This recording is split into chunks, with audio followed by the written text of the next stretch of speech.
por parte de los arqueólogos y los historiadores, fue una sociedad poco estudiada en un momento, ¿no? Es decir, ¿qué se estudiaba en el mundo oriental? Se estudiaban las primeras ciudades-estado, los grandes imperios, como el imperio persa, el imperio asirio. Eso le iba a preguntar, por ejemplo, Babilonia entra como un contenido dentro de la currícula en secundaria.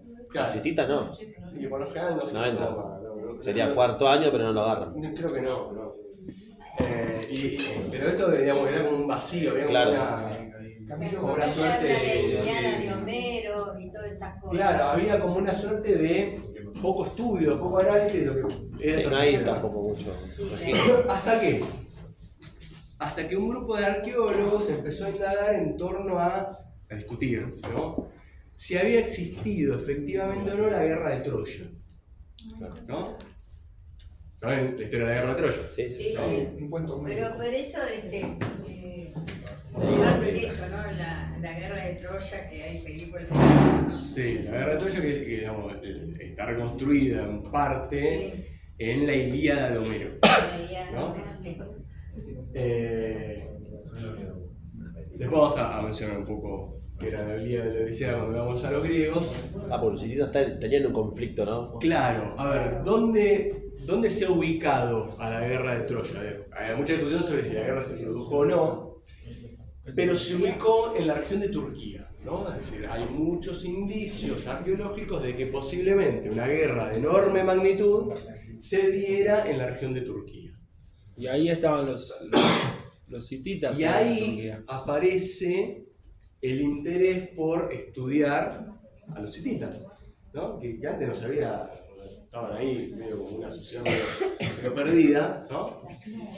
Pero se empezó a descubrir, a partir del estudio arqueológico, de los estudios históricos, que habían sido una sociedad realmente muy importante y con elementos muy particulares, ¿no? Vieron que Stark dice, los hititas en algún sentido anticipan muchas prácticas que después van a hacer los griegos. Claro, el hierro.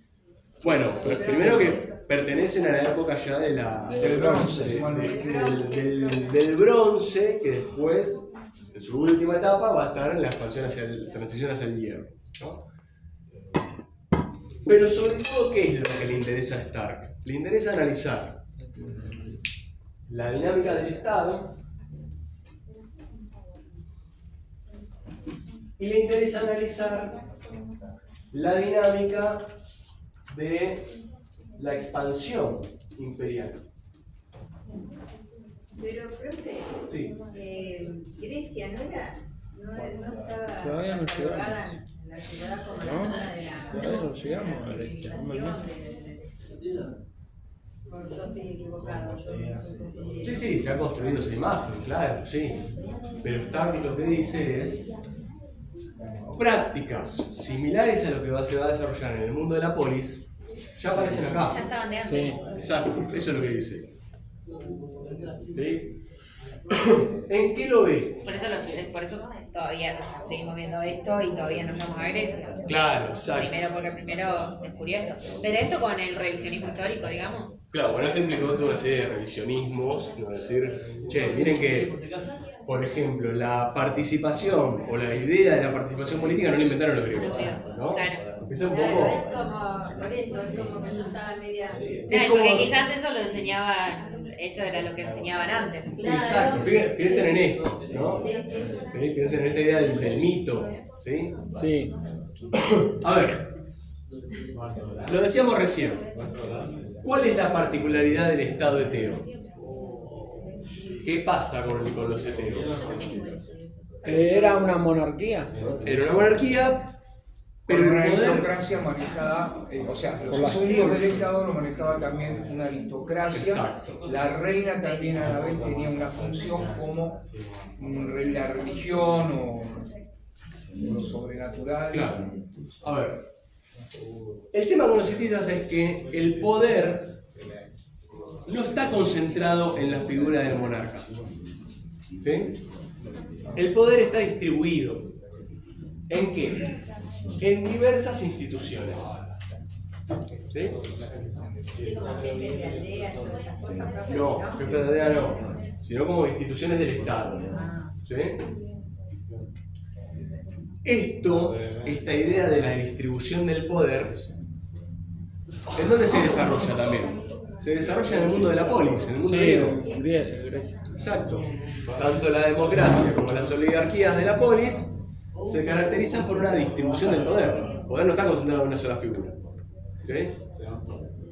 Sino que hay instituciones del Estado que se reparten el poder y se contrapesan, podemos decir, ¿no?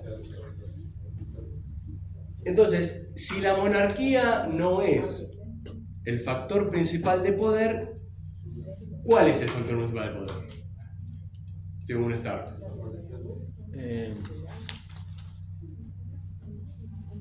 Un código. No, socialmente, ¿cuál es? ¿Dónde está depositado ese poder? ¿Quién controla?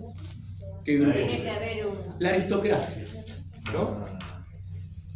Fíjense que él define al Estado de Tebo como una estructura de poder monárquico-aristocrática. ¿Sí? Es decir, no es solamente una monarquía, es algo más complejo. ¿Sí? Es una monarquía aristocrática, es decir, donde la aristocracia en su conjunto cumple un papel central en el ejercicio del poder. ¿Sí? Constitucional, aristocrático, Exacto. Camilo, ¿cómo es que todo, digamos, en la actualidad se llegó a toda esta conclusión de estos estados antiguos, tanto el babilónico como el hitita, en base a qué documentos se supone? Sí, claro.